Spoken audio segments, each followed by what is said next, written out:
What's up everyone, welcome to another video. In this video, I'll replace the left rear wheel bearing hub assembly in a 2005 Saturn Vue.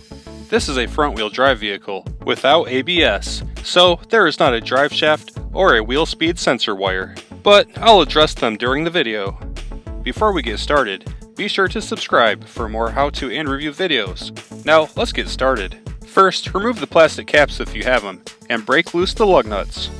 Then, jack up the vehicle and support it with a jack stand. Next up, remove the lug nuts and remove the wheel. Then, remove the brake drum. This one came off okay, but if it's really stuck, you will have to use the adjuster in the back if it's hung up on the shoes, or penetrating oil and more force if it's rusted to the hub or the lug nut studs. If you have anti-lock brakes, disconnect the wheel speed sensor wire at this time. And here it is. This is what we'll be replacing. It is held in place with 4 bolts on the backside. Going around to the back, here are the bolts. 1, 2, 3, and 4. Now you will need a 13mm socket to remove the bolts. So, remove the bolts. And here are the 4 bolts. Now it's time to remove the wheel bearing hub assembly. But first, run a screwdriver or some other type of rod all the way through one of the wheel bearing holes.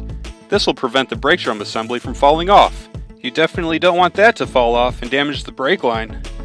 Hold the brake drum assembly in place, and knock the wheel bearing hub assembly out from the backside with the hammer. It does not insert very far into the knuckle, so it'll eventually come out. If you have all-wheel drive, there will be an axle through the center of the bearing, and you will have to pull the bearing off of the axle. Here's the old wheel bearing. And here is the screwdriver holding up the brake drum assembly. The bore that the wheel bearing seats in is full of rust. Let's clean it up.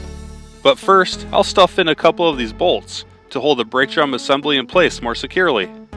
Now, clean up the bore so the new wheel bearing will slide right in. And here it is, all cleaned up and looking good. Here is the new wheel bearing. I personally use Timken because they've been around forever. I've just always used them and have not had a problem with them.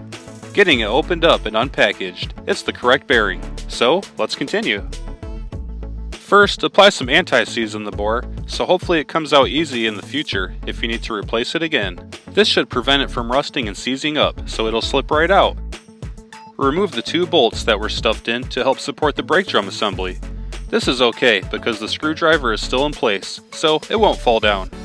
Now, insert the new wheel bearing hub assembly and get all 4 mounting bolts started by hand on the backside.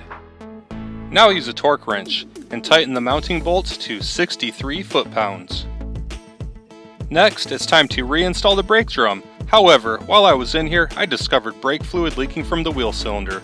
Lucky me, I definitely can't overlook this. Not a big deal. Here's the new one. It goes right here. And boom! All set. Now let's continue. Slide the brake drum back on. Then reinstall the wheel. First, I get the lug nuts hand tight. Then remove the jack stand and lower the vehicle until the tire's just touching the ground to prevent it from rotating. Tighten all the lug nuts to 100 foot-pounds in a star pattern. Then finish lowering the vehicle and the job is complete. So that wraps up this project. I hope you found this helpful.